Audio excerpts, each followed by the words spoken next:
Welcome to a new test and teardown video. This time we're gonna play with an oscilloscope from Hitachi.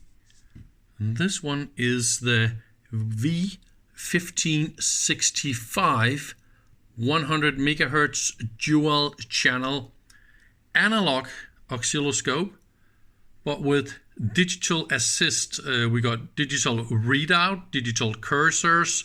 The time base is digitally controlled and handled. A lot here is really digitally upgraded and nice and modern. The manual says that this one was released in 1998. So I believe this one is probably a lot newer than that, because if you look at on eBay, for example, you can see this one is about $150. But look at how yellow it is and beat up and I don't know what. And that one is $150. But if you look a little bit more on eBay, you'll find another one. Here is another one for $295.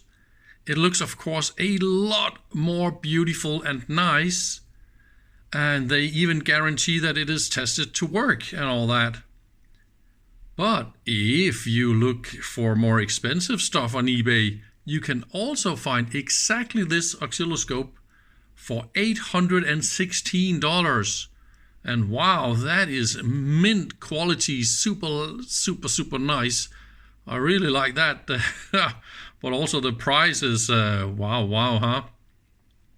$816 today for a used oscilloscope that is probably about 20 years old, and it's just a 2-channel 100 megahertz scope.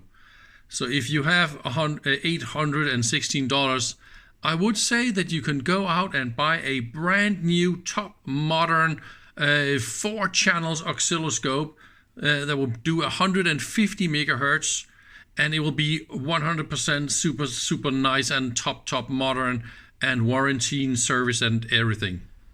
They also talk about this oscilloscope being nice and compact, and try and see this oscilloscope compared to how oscilloscopes looked in. This one is from the 80s, and this is of course the end of the 90s, probably the start of 2000, right? But it is a lot more compact. It's not so deep. It's much smaller on all the different measurements. And this one is only 5.5 kilos, where the standard was 10 kilos. So that is definitely a lot smaller on your table. So let's try and power it up. There's another little funny thing I wanted to show you about its power on sequence. The power consumption is 0.4 watts when it is powered off. So there's some sort of a filter or something going on in the mains entry that is using 0.4 watts. I expect the mains entry to go straight to a switch. So let's try and count the time that it takes for this to come alive.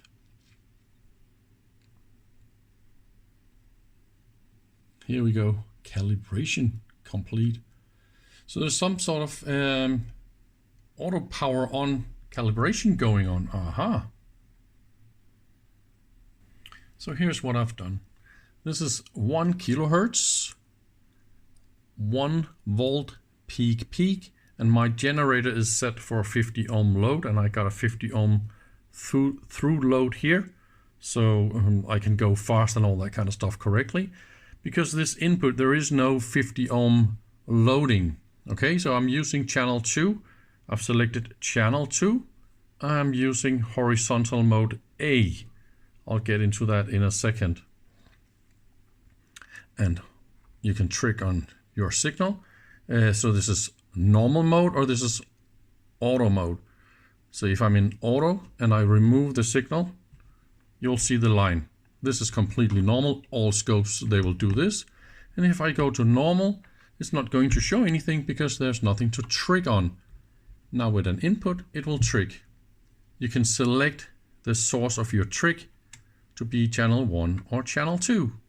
Of course, if I'm in auto, go to channel 1. Now I'm not trigged. So all this completely nice and normal. Nothing new and nothing fancy about that. Here is the trigger level.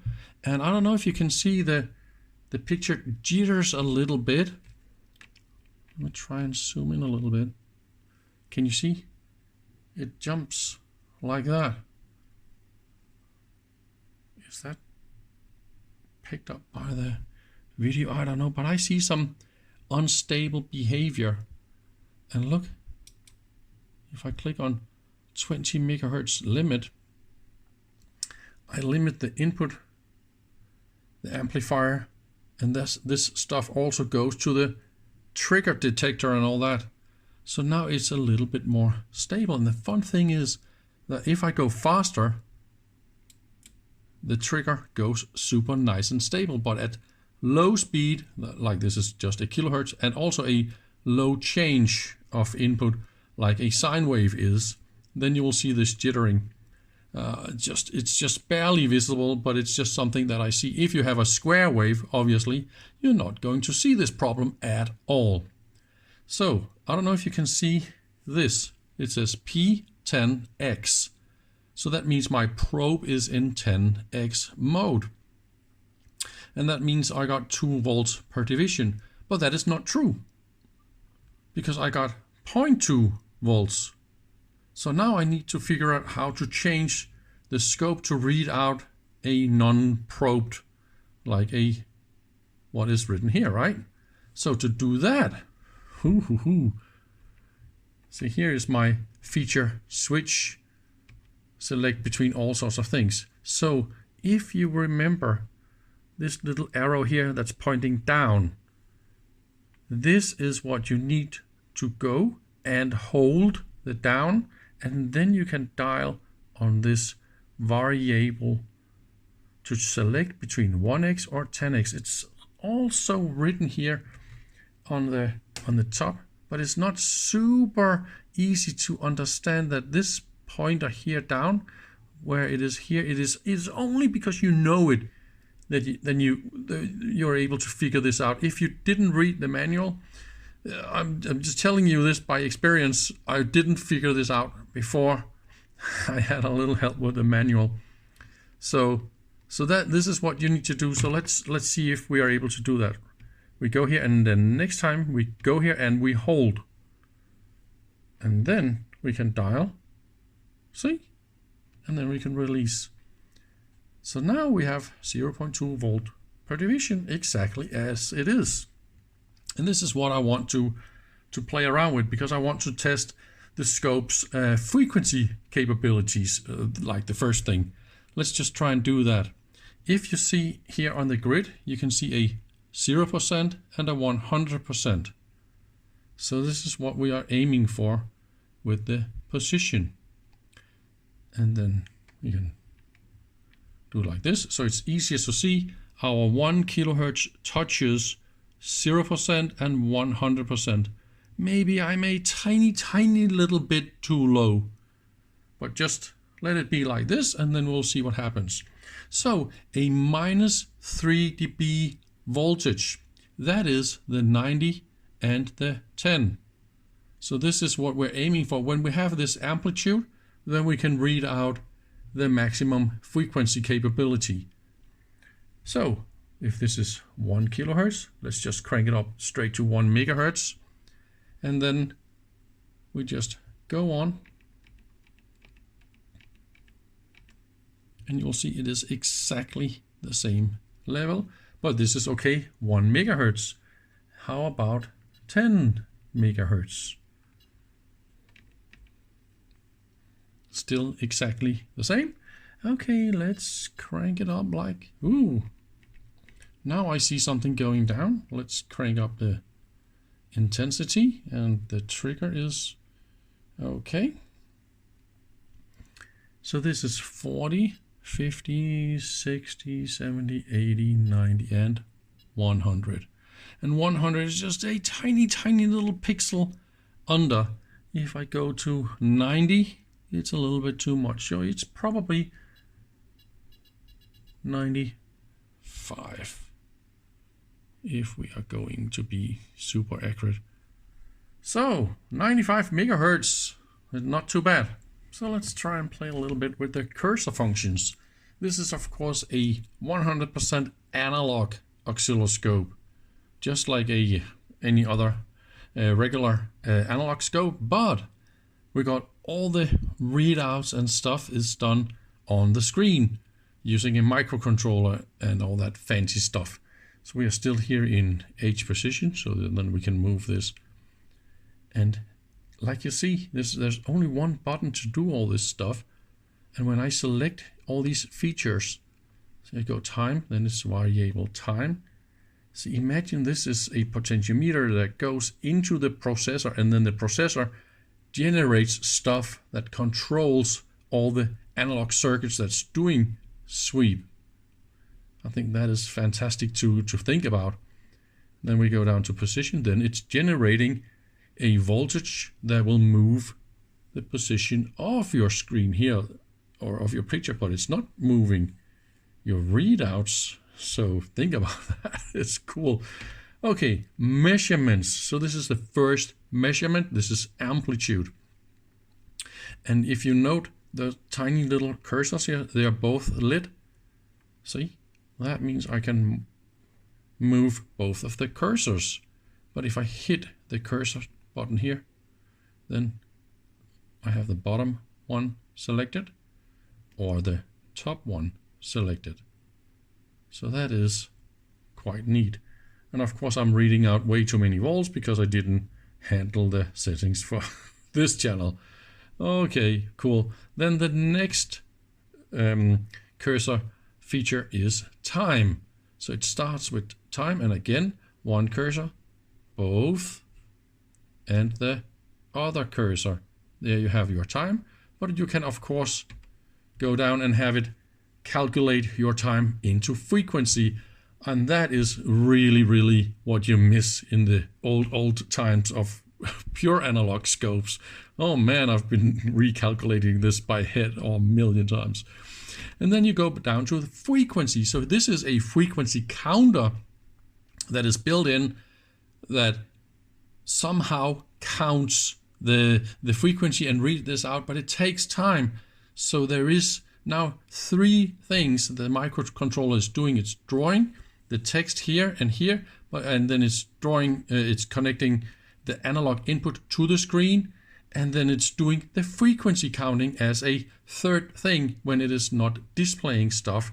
And I will get back to that in a minute, because then you will see what the heck is going on. There is a funny, I will call this a bug or a design philosophy kind of problem.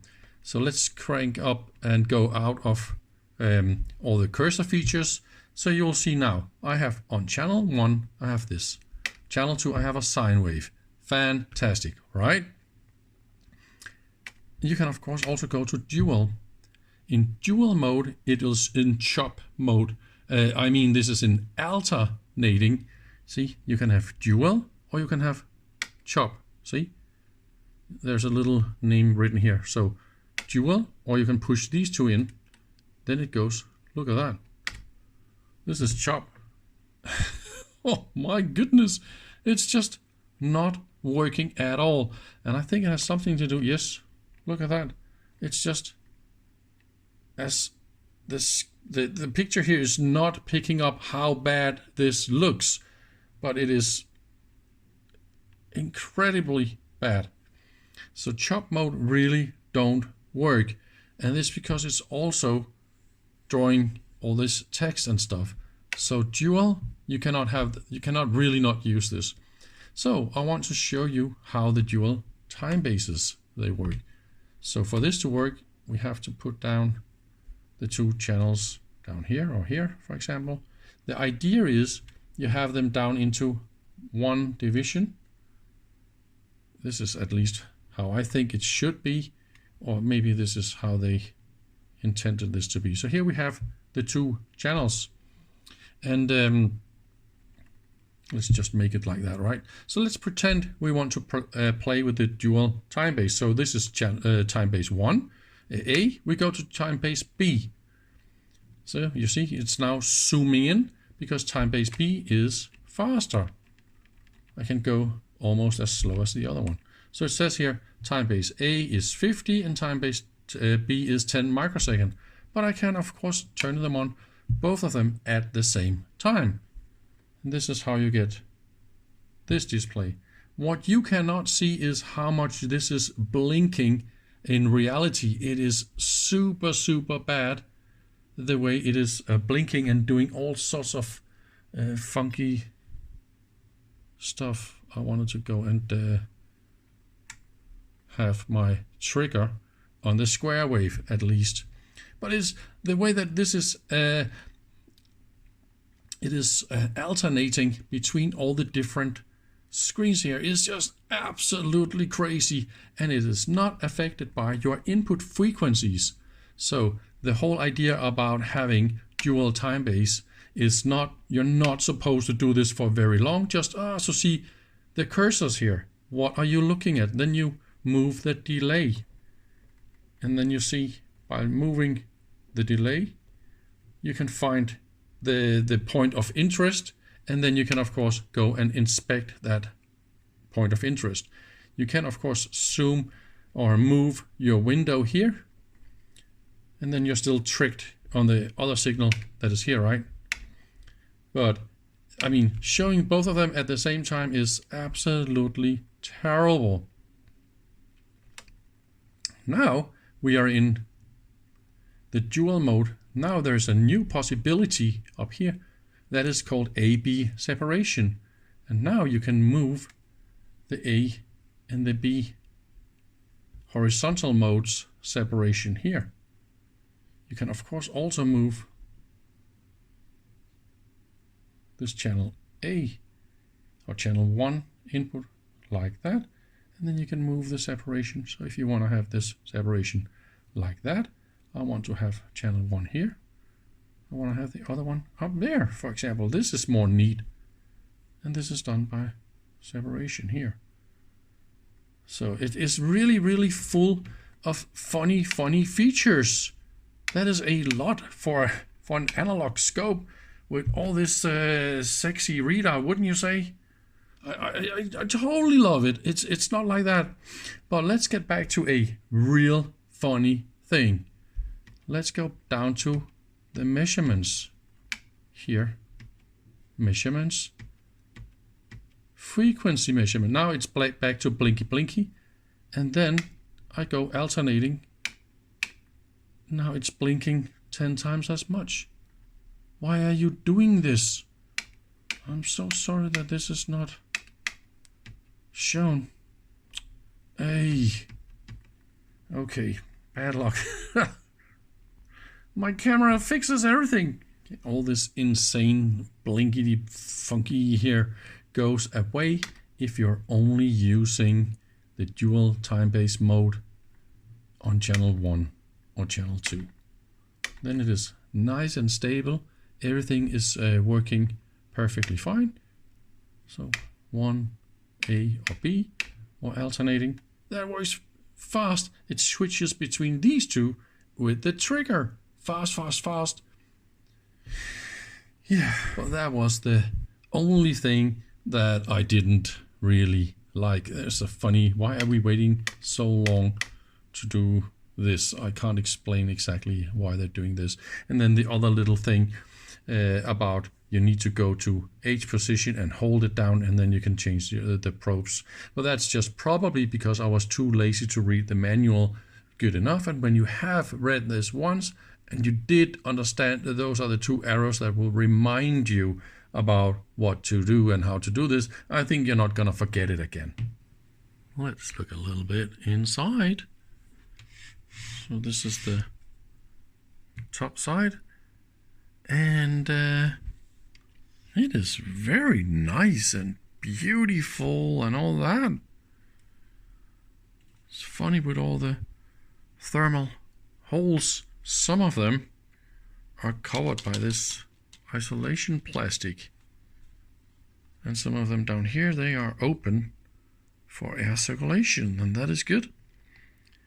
So of course, one of the reasons why this thing is so lightweight, that is the switch mode power supply in here. All the different voltages and filters, and here we got a lot of inductors and capacitors. And so we got the mains part here, we got high voltage, and yeah, I think then this is the low voltage transformer for all the local voltages, but we got another one over here that is the high voltage part for all the tube related things. The CRT and all that stuff is over here, yes.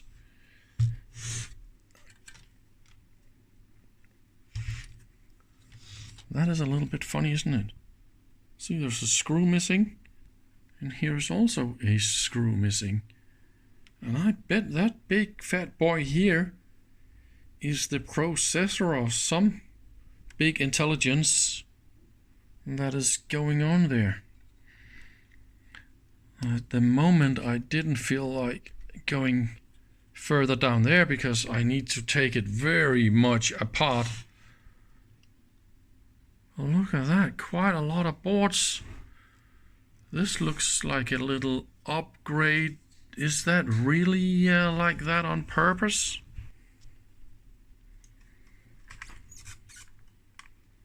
So here we go. The backside of the channel 1 and 2 analog input, all the amplifiers and all that kind of stuff. So this is a mixed through hole and surface mount technology, and it is a 2-layer board. All the SMD components, that will be 1206 size, and I kind of like all the silk screen information here about how to trim it. See, channel 1 position center or something like that, right?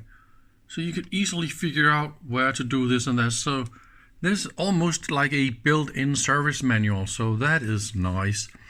The ICs they're using, they're a little bit special. So this is from TI, but it is a series with special date codes, so you can't directly convert them. But here is a Motorola IC that's using more regular date coding, and that one is from '99. So there you have it, my dating of this unit. And by the way, here is the vertical delay line, and look at that reel of wire. So of course it comes from the vertical end amplifier here. It's just a low signal mode, goes into the delay line, and then a long time later signals comes out and goes into the vertical deflection amplifier, and that starts of course with some low signal level, and it goes higher and higher and higher. And here we got N stage power transistors that's directly driving the plates inside the tube. Then that's the 2 yellow wires here. You have them as short as possible in a very high impedance. You don't want to delay anything like that. And it goes from the power transistors. You can see, no, you cannot see a lot, but they are mounted here on the heat sinks just below that one and the other one in the other side. And that is because you have high voltage, and also you want to bias them quite hard because this is 100 megahertz vertical amplifier system, so that needs to go fast. And that down here is the tripler.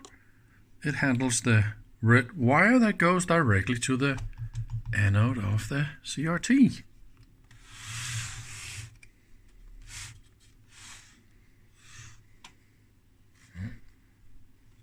Yeah, that's all there is about it. I really would like to see the CPU here. It's this interleaved pinout, and that was very popular back in the 90s. And as you can imagine, this gives half the pitch in the length of the IC. So that is quite a smart footprint, really.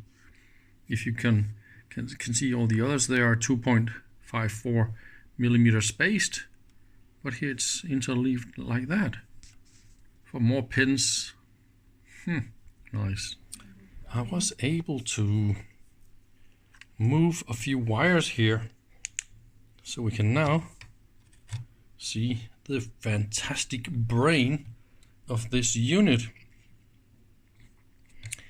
Is that readable here? So this is a NEC all-in-one microcontroller. It is called D78C14G. And it's a really nice microcontroller running at 15 megahertz and 16-bit internal bus. It got 80 converters and all that kind of stuff. So that is a quite nice microcontroller for an oscilloscope like this. Let's try and play a little bit with this delay line thing that is in this scope.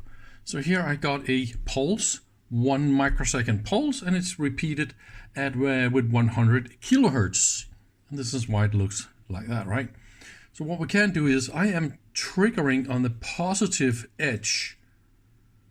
So if we zoom in here and give it some brightness, I can even see a little bit of the leading 0 here before my pulse comes. And that is what this delay line is doing, because of course it takes a little bit of time for the trigger system to respond to this and restart the timing and start the sweep and all that kind of stuff. That takes a little bit of time. And while all this time is going on, this signal here is still traveling through that delay line and is not lost, and then it will be shown on the display. And I think that is a little bit fascinating that this is how it's done. You can even play with the rise time. So we're playing with 15 nanoseconds here. I bet if I click the times 10, I could probably dial all the way to the end, could I? Yeah, look at that. So that is 5 nanosecond rise time. And I can even crank up the brightness here and see what we got. How about I change the the rise time a little bit here? I got, of course, a signal generator that can do stuff like that. So let's give it 10 nanoseconds of rise time, and let's see if we got 2 divisions from 10 to 10% each side, like that, right? And I think we got it. So yes, that was the story behind the delay line. I think we're done playing with this scope for today. I really want to say thank you very much if you stayed with me all this way to the very, very end. And I really do recommend you find a nice and sexy analog scope like this one. So thank you very much for watching. Bye bye.